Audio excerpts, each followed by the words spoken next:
Gelecek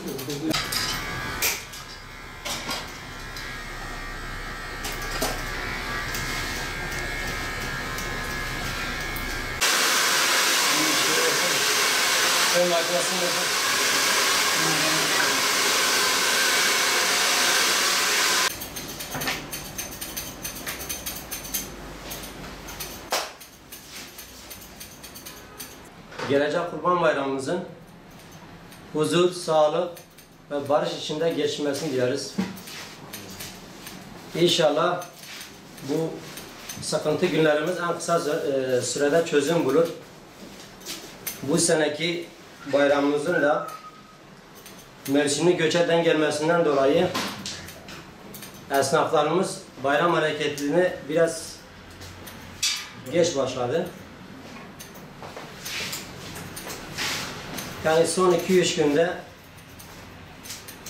işe yaratmaya başladık.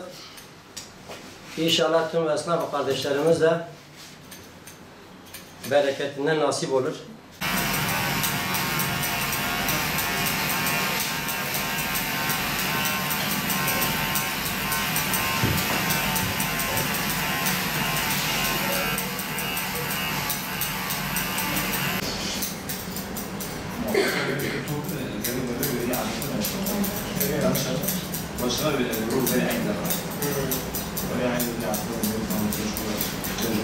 Bu 15, 16, 17 yıllık esnafım. Berberlik yapıyorum. Şam Mahallesi'nde, Şanlıurfa Şam Mahallesi'nde. İşte bayram arifesinde işte biraz yoğunluk oluyor. İşte özellikle milletimizin tıraşlarını son güne bırakması biraz daha böyle şey oluyor. Yani yoğunluğa sebep oluyor. Aslında son 2 gün, 3 günde gelip tıraş olması, böyle sakin, güzel de tıraş olması da olur ki ama bizim milletimiz her şeyi son güne bırakıyor. Mesela biz Arafa günü çalışıyoruz sabahtan geceye kadar, sabah namazına kadar. Sabah namazından sonra tabii kapatıyoruz mecburen. Bayram namazıdır vesaire, hazırlıktır falan şöyle böyle. İşte tabii ki yaz aylarına denk geldiği için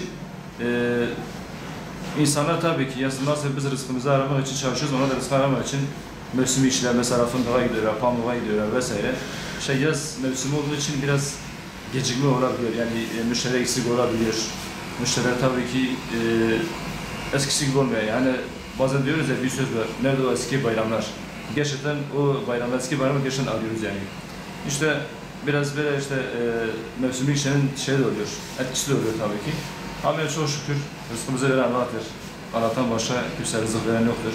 Çok şükür yine de yani 1 gün, 2 gün, 3 gün gelip geçiyor. Yine de işte biraz bu bayram arafesinden dolayı işte yolların biraz bozuk olması gerçekten esnafa ve çalışanlara biraz zararı etkisi oldu yani.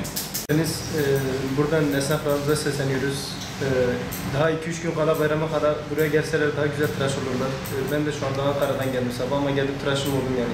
Son güne bırakmamak lazım. Son güne bıraktığın zaman daha tercih ettiğim tıraşı alamıyorum. Ama 2-3 gün kala geldiğinde rahat rahat tıraş olabilirim. Yani tavsiye ederim tüm müşterilerimize.